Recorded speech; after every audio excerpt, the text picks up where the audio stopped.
Even chips கடையில் கிடைக்கிற அதே வாழைக்காய் சிப்ஸை வீட்லேயே நம்ம மொறுன்னு ரெடி பண்ணலாம். நான் சின்ன சின்ன டிப்ஸ் சொல்லியிருக்கேன், அதெல்லாம் ஃபாலோ பண்ணேன்னா உங்களுக்கு அதே டேஸ்ட்டில் கிடைக்கும். நான் இந்த மாதிரி புது புது வீடியோஸ் நிறைய போட்டுருக்கேன். என்னோடய சேனலை சப்ஸ்கிரைப் பண்ணாதவங்க பண்ணிக்கோங்க, நோட்டிஃபிகேஷன்ஸ் ஆனில் வச்சுக்கோங்க, பெல் ஐக்கான் கிளிக் பண்ணுங்க. அப்போ தான் என்னோடய லேட்டஸ்ட் வீடியோஸ் உங்களுக்கு உடனே அப்டேட் ஆகும். லைக் பண்ணுங்க, ஷேர் பண்ணுங்க. இப்போது இது மாதிரி பெரிய பெரிய வாழைக்காயை எடுத்துக்கணும். சின்ன வாழைக்காய், கச்சல் வாழைக்காய் எடுக்கக்கூடாது.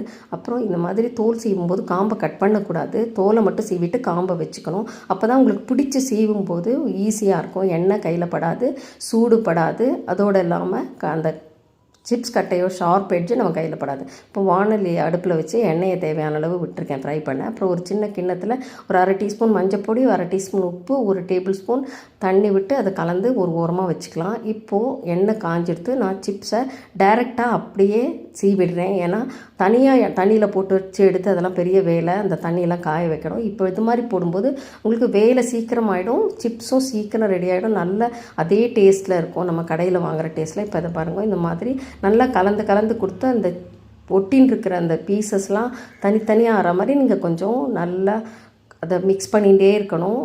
இப்போது ஓரளவுக்கு ஒரு பாதி குக் ஆனதுக்கப்புறம், ஒரு 70% குக் ஆனதுக்கப்புறமா நம்ம இப்போ இந்த தண்ணி எடுத்து வச்சுருக்கோம் இல்லையா, மஞ்சள் பொடி உப்பு போட்டு இதை அதில் விட்டுட்டாக்க நீங்கள் தனியாக உப்பே சேர்க்க வேண்டாம். இந்த ஒரு 1/4 டீஸ்பூன் தான் போடணும், அதுக்கு மேலே விடக்கூடாது. ஒவ்வொரு தடவையும் ஆட் பண்ணணும். இதை மாதிரி பண்ணும்போது நீங்கள் தனியாக காரமோ உப்பு போட வேண்டாம். காரம் நான் போடல, உப்பு நீங்கள் போட வேண்டாம். காரம் வேணால் நீங்கள் தனியாக போட்டுக்கலாம்.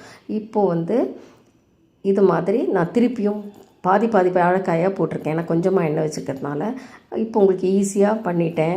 இது உங்களுக்கு பாதி குக் ஆகிடுது. இது நல்லா ஃப்ரை ஆகி இந்த மாதிரி கலரில் இருக்கணும். இப்போது நான் காமிக்கிறது இந்த மாதிரி ஒரு 70% ஆனதை சமயத்தில் நீங்கள் இந்த மஞ்சள் பொடி உப்பு போட்ட தண்ணியை திருப்பி ஞாபகமாக மறக்காமல் ஒவ்வொரு தடவையிலையும் விட்டுட்டு அது கொஞ்சம் நல்லா கிறிஸ்பானதுக்கப்புறம் எடுத்துடணும்.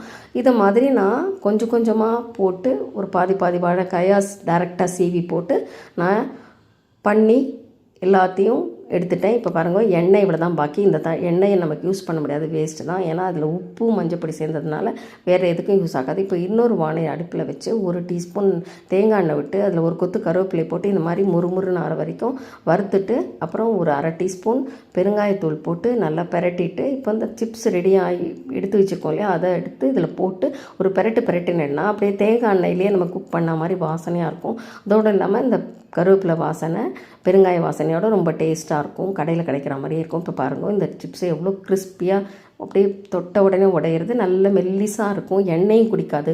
உப்பை எண்ணெயில் போடும்போது எண்ணெயே குடிக்காது. இதை மாதிரி ட்ரை பண்ணி பார்த்துட்டு எப்படி வந்து எனக்கு கமெண்ட் பாக்ஸில் சொல்லுங்கள். இந்த வீடியோ பிடிச்சிருந்தா லைக் பண்ணுங்கள், ஷேர்